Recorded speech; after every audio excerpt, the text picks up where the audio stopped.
6억 넘는 주담대 막혔습니다. 신용대출도 전세대출도 정책금융도 모두 제한됐습니다. 심지어 생애 최초 대출까지 전입 의무가 붙었고 1주택 처분기한도 단 6개월로 정해졌습니다. 이건 단순한 규제가 아니라 시장에 던진 경고 메시지였습니다. 그래서 지금 시장은 이렇게 바뀌고 있습니다. 6월 27일 대책 이후 고가 단지부터 거래가 줄줄이 해지되고 있습니다. 강남, 목동, 과천은 물론 부산까지 수십억 거래들이 하루아침에 무산됐죠. 여러분은 어떻게 생각하시나요? 이번 대책 실제 시장을 바꿀 수 있을까요? 여러분의 생각을 댓글로 남겨주세요. 지금 시장을 어떻게 보고 계신지 서로의 기준을 나누는 것만으로도 큰 인사이트가 될 수 있습니다. 자, 그럼 본론에 들어가기 전에 혹시 이 시리즈를 처음 보시는 분들을 위해 잠깐 요약해 드리겠습니다. 1부에서는 이재명 정부의 첫 대출 규제가 왜 이렇게 강하게 나왔는가를 분석했고 2부에서는 이 조치의 정치적 목적과 다음 대책으로 이어질 복선을 짚어드렸습니다. 아직 못 보신 분들은 영상 설명란에서 확인해 주세요. 그렇다면 오늘 3부에서는 이제 실제 시장에서 어디를 피해야 하고 어디를 주목해야 하는지 실수요자와 투자자 모두를 위한 기준과 지역을 정리해 드립니다.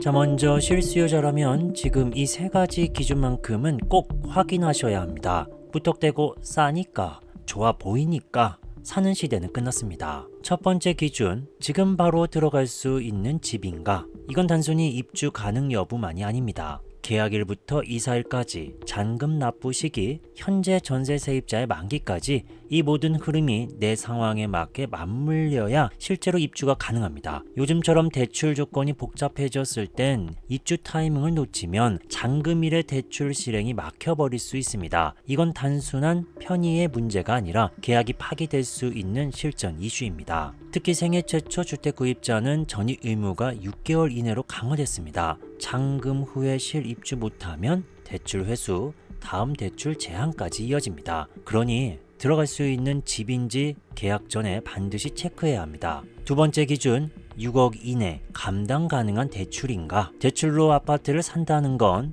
이제 가능 여부보다 내가 감당할 수 있는 수준인가로 바뀌었습니다. 정부는 주담대 상한선을 6억으로 설정했고 DSLR 3단계까지 시행 중입니다. 7월부터는 금융기관별로 연간 가계대출 총량이 조여지면서 같은 조건이어도 대출 승인율 자체가 줄어들고 있습니다. 예전처럼 연봉 5천에 7억 대출 받는 건 사실상 불가능한 구조입니다. 그래서 반드시 따져야 할 건 내가 받을 수 있는 대출 한도, 원리금 상환 금액, 실수령 월소득 대비 감당 가능성, 무리한 대출은 1년 안에 다시 매도하는 선택으로 이어질 수 있습니다. 실수요자의 기준은 들어갈 수 있느냐보다 버틸 수 있느냐에 가깝습니다. 세 번째 기준, 거주하면서도 가치가 유지되는 입지인가? 단기 시세에 흔들리는 곳이 아니라 내가 살면서도 장기적 가치가 유지되는 조건을 갖춘 동네인가? 예를 들어 초등학교 도보 5분 거리, 환승역 없이 서울 도심 접근 가능한 교통 인프라, 평면 구조가 넓고 주차가 편한 단지, 브랜드가 유지되고 실입주 수요가 꾸준한 곳. 이런 기준이 충족되지 않으면 실입주를 했는데 몇 년 뒤 가격이 빠지는 그런 리스크가 언제든 현실화될 수 있습니다. 정리하자면 지금 같은 규제 국면에서는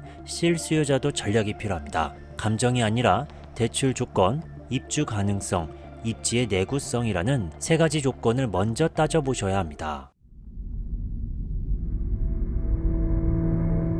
이제 투자자라면 지금 시장에서 절대 피해야 할 경고 구간을 확인해 보셔야 합니다. 왜냐하면 이번 6.17 대책은 단지 대출을 조이는 것이 아니라 투자 흐름 자체를 끊기 위한 규제 설계였기 때문입니다. 실제로 대책 발표 이후 전국으로 거래 취소권이 폭증했습니다. 국토부 실거래가 자료에 따르면 7월 1일 기준으로 계약 해지된 단지들 중 공통점이 있었습니다. 바로 고가 아파트입니다. 고소득자 대출 규제 직격탄, SGI 보증 등 우회 루트 활용 가능성이 있던 매물, 잔금 시점과 대책 시점이 맞물리며 파기, 다시 말해 정책이 타이밍을 정확히 맞춘 것입니다. 자, 그럼 어떤 지역과 조건이 앞으로 더 위험할까요? 첫 번째 경고, 수도권 외곽, 빌라, 전세가율 80% 이상, 지금 가장 위험한 조합입니다. 이런 매물은 실입주 수요보다 전세 수요 의존도가 높고 대출 없이 매입 자체가 불가능한 구조이며 전세 보증 축소가 직격으로 작용합니다. 특히 경기 북부, 인천 남부, 광명 외곽 등 무자본 갭투자 수요가 집중된 지역들은 정부가 직접 거론한 정책 예고 타깃입니다. 두 번째 경고, 입주 물량 폭탄 단지.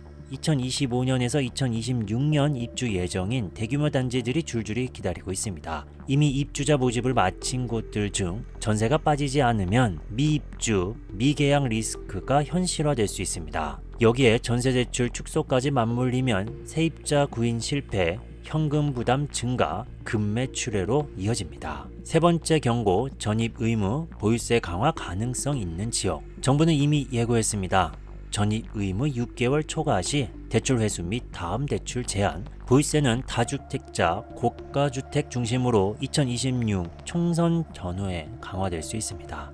1주택 처분 조건자, 입주권 보유자, 신규 매수 후 실입주 미계획자, 이들은 향후 정책 대상자이자 실질적인 시장 리스크 보유자입니다. 정리하자면 지금은 얼마에 사느냐보다 어떤 위험을 피하느냐가 더 중요합니다. 무자본 갭투자, 고가 매수, 입주 물량 집중 단지는 이미 정책의 조준선 안에 들어와 있습니다.